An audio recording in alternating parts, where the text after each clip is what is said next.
بھائی کیوں سیاست نہیں ہونی چاہیے؟ آج موقع ہے سوال کرنے کا، آج موقع ہے آپ کا احتساب کرنے کا۔ آپ کیا ذل الہی ہیں کہ ہم آپ کی رعایا ہے کہ جس کی بنیاد پر آپ سے سوال بھی نہ کریں؟ آپ بتائیے کہ آپ نے ان کو بچانے کے لیے کیا کیا؟ کسی اور مہذب ملک میں یہ واقعہ ہوا ہوتا، اوپر سے نیچے تک استعفوں کی لائن لگی ہوئی ہوتی، لیکن بھائی کیوں سیاست نہیں ہونی چاہیے؟ ابھی آپ ملبہ بنا رہے ہو اس عمارت کا، اس لیے کہ آپ کو پتا ہے جب تک یہ عمارت کھڑی رہے گی سوال کھڑا رہے گا، اس کے بعد 2 دن بعد کوئی ایک اور ایشو آ جائے گا اس ملک کے اندر اور ہم سارے اس ایشو کو کور کرنے میں لگ جائیں گے۔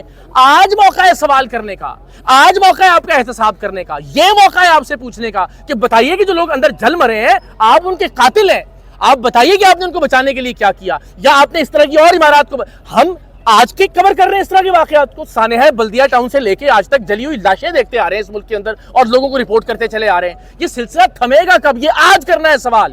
یہ اس طرح کے جو خوفناک جملے گھڑے گئے نا ان سیاستدانوں اور ان کے گماشتوں کی جانب سے کہ جناب سانحات کے اوپر سیاست نہیں کرنی چاہیے، یہی موقع ہوتا ہے بات کرنے کا، آپ کا گریبان پکڑنے کا اور سوال کرنے کا کہ اگر کچھ کر نہیں جاتے تو کرسی سے اترتے کیوں نہیں آپ؟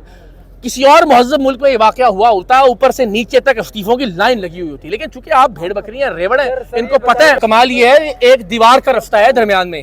اور میں وہی بات کہہ رہا ہوں کہ ہم یہ بات نہیں کر رہے کہ ہم جو ہے نا وہ جناب کیماڑی کے باہر کا کوئی علاقہ تھا یا سکیم 33 کے باہر یا احسن آباد تھا، یا ہم کراچی میں یہاں سے 1 کلومیٹر گورنر ہاؤس ہے، 2 کلومیٹر یہاں سے چیف منسٹر ہاؤس ہے اور ڈی سی آفس کی دیوار سانجھی ہے گل پلازا کے ساتھ۔ تو یہاں اگر لوگ جل کے مر گئے ہیں تو لانڈھی میں، کورنگی میں، بلدیہ ٹاؤن میں، اتحاد ٹاؤن میں تو بھول جائیے کہ پھر آپ کے اور ہمارے بچے محفوظ ہیں، پھر مرتے رہیں گٹر میں گر کے یا ڈمپر کے ٹائروں کے ساتھ چپک کے، کسی کو پرواہ نہیں ہے، نہ پرواہ ہونے والی ہے۔ نسل در نسل ہم غلامی کرتے آ رہے ہیں ان کی، ان حکمرانوں کی۔ سندھ میں کیا جسٹیفیکیشن ہے اب آپ کے پاس؟ پہلے آپ کہتے تھے جی وہ شہری حکومت کا معاملہ ہے، صوبائی، اب آپ کے پاس صوبائی حکومت بھی ہے، اب آپ کے پاس شہری حکومت بھی ہے۔ ایک جسٹیفیکیشن دیجئے۔ آپ خود 23 گھنٹے بعد یہاں تشریف لے کر آتے ہیں، سی ایم صاحب خود موجود نہیں ہوتے یہاں پہ، اور ابھی اس وقت جو ہے نا وہ سارے کے سارے لوگ جو آپ کے حکمران ہیں جنہیں آپ نے یہاں سے ووٹ دیا، جنہیں آپ نے یہاں سے عزت دی، وہ اپنے بہترین شاندار جو عالی شان محلات اور نرم گداز جو ان کے بستر اور صوفے ہیں ان پر بیٹھ کر یہ ٹی وی دیکھ رہے ہوں گے اور دل میں گالیاں دے رہے ہوں گے۔ ہم نے اسی شہر کے اندر محکمے کا نام لیجئے، جو اینٹی کرپشن کا محکمہ ہے وہ کرپشن کرتے ہوئے پکڑا ہے ہم نے، جو بلڈنگ کنٹرول اتھارٹی کا محکمہ ہے وہ بلڈنگ کی کنٹرول کی خلاف ورزی کی اجازت دیتے ہوئے پکڑا ہے ہم نے۔ یہیں پہ جو بچت بازاروں کو کنٹرول کرنے کا یہ کے ایم سی کے اندر جو ڈائریکٹرز بیٹھے ہوئے ان کو ہم نے اللیگل بچت بازاروں کی اجازت دیتے ہوئے، یہ جو تجاوزات کے خاتمے کا کے ایم سی کا ذیلی محکمہ ہے وہ تجاوزات کی اجازت دیتے ہوئے پکڑا ہے ہم نے۔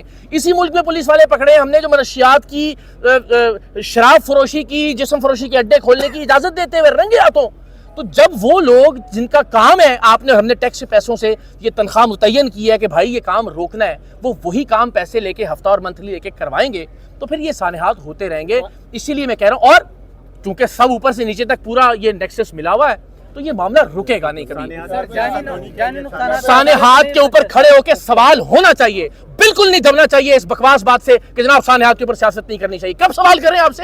2 دن بعد کسی اور مسئلے میں الجھا دیں گے آپ اس قوم کو اور پھر پوری قوم بیچاری اس پر نوحہ کنا ہو جائے گی اور چیخنا شروع کر دے گی۔ یہ موقع ہے آپ کا گریبان پکڑنے کا اور آپ سے سوال کرنے کا اور پوچھنے کا کہ آپ نے کیا کیا۔ یہ کیا بات ہوئی سانحات پہ سیاست نہیں کرنی؟ 40 لاشیں اس وقت اندر موجود ہیں یار، آپ ملبے کا ڈھیر بنا رہے ہیں اس سے اور آپ سے سوال بھی نہ کریں اور آپ آگے سے ایک ٹکا سا جواب دے دیں کہ جی سانحات پہ سیاست نہیں کرنی چاہیے۔ کیوں؟